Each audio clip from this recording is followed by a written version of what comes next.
দর্শক, এখানে একদল কৃষক কাজ করছেন একটি সবজি খেতে।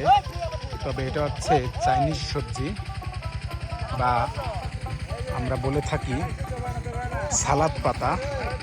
সালাদ পাতা যদিও বলে থাকি, কিন্তু এটার একটা নাম অবশ্যই আছে, চাইনিজ নাম। সেটার নাম আছে লেটুস পাতা।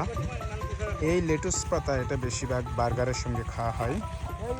এটা বিভিন্ন হোটেলে, দামি দামি রেস্টুরেন্টে চাইনিজ যে সালাডটা দেওয়া হয় সেটার ভিতরে এটি ব্যবহার করা হয়। সেটি চাষ হচ্ছে বর্তমান মানিকগঞ্জে।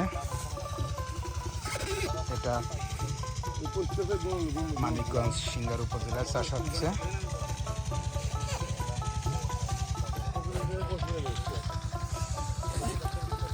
এটা হচ্ছে আপনার বিভিন্ন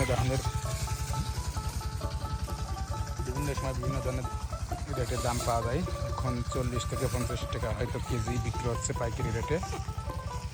আর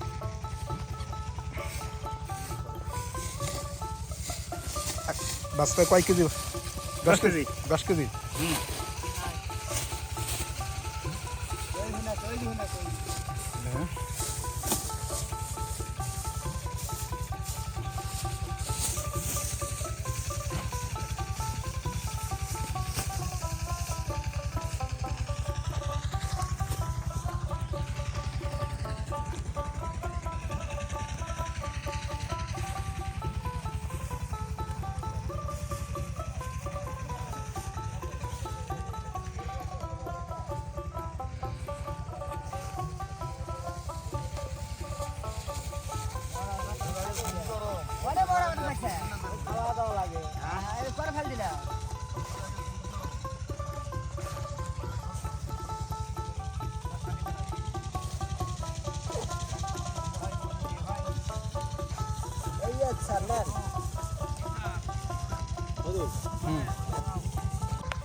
হ্যাঁ, তুমি আগে গোড়া লান খুঁয়ে তুমি কাটো একবারই খুঁয়ে কেটে পাতা মরা ফেলে দিও গোড়া খুঁয়ে